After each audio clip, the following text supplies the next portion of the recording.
Bienvenue. Aujourd'hui, on va explorer un peu des concepts tirés d'un guide sur le trading intraday, Unlocking Success in ICT 2022 Mentorship. L'idée, c'est de décortiquer cette approche qui tourne autour de la smart money et de la liquidité. C'est une façon assez spécifique de voir les marchés financiers, non? Oui, tout à fait. C'est une grille de lecture qui dit en gros que pour réussir, il faut piger comment les gros acteurs, les institutions fonctionnent. Et souvent, ils agissent un peu à contre-courant de ce que pense le trader particulier. Le but, c'est de passer d'une vision retail, comme on dit, à une perception plus institutionnelle du prix. Et il y a un chiffre qui revient souvent, assez marquant. Plus de 90% des traders particuliers perdraient de l'argent. Le guide présente le trading comme un jeu à somme nulle, c'est ça? Exactement. L'argent ne fait que changer de main en fait. Et cette approche ICT suggère qu'il passe des traders moins informés vers cette fameuse smart money. Et ce qui permet ce transfert, ce serait la liquidité. La liquidité. D'accord. Mais concrètement, comment ça fonctionne cette histoire de liquidité? Alors, la liquidité, pour faire simple, c'est juste la facilité à acheter ou vendre, rapidement et sans trop faire bouger le prix. Et les institutions qui doivent passer des ordres énormes, elles en ont constamment besoin. Le guide explique que cette liquidité, elle se concentre souvent là où les gens mettent leur stop. Ah, les stop-loss. Oui, voilà. Au-dessus des anciens plus hauts, ça, c'est la Buy-Side Liquidity, BSL, et en dessous des anciens plus bas, la Sell-Side Liquidity, SSL. Du coup, ces zones deviennent des sortes d'aimants. Des aimants, c'est-à-dire des cibles pour les institutions? C'est l'idée, oui. Des zones où le prix serait comme attiré pour aller déclencher ces stops. On parle de stop hunts, une chasse au stop. Ça leur fournit la contrepartie dont ils ont besoin pour leur propre trade. D'accord. Et ça nous amène à un concept important du guide, le Power of Free. Accumulation, manipulation. Distribution, oui, AMD. C'est un peu le schéma directeur si on veut. L'idée c'est 1. La smart money accumule des positions discrètement. 2.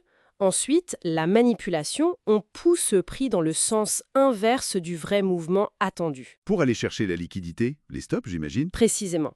C'est là qu'on voit parfois ce fameux Judas Swing, un faux mouvement pour piéger un maximum de monde.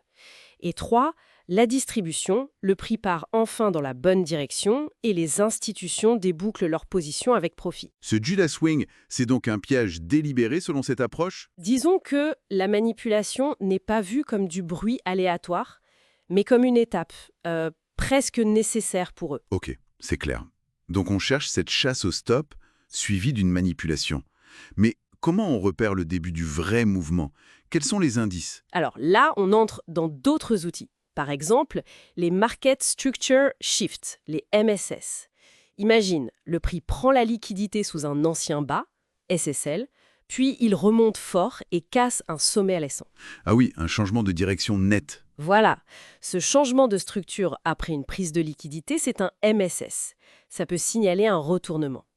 Et souvent, ce mouvement rapide, il laisse derrière lui des zones d'inefficacité, ce qu'on appelle les Fair Value Gap, les FVG. Fair value gap. Ok, encore un terme technique. Ça veut dire quoi simplement? Le trou laissé, c'est le FVG. Le modèle considère ça comme un déséquilibre que le marché aura tendance à vouloir combler ou au moins revisiter.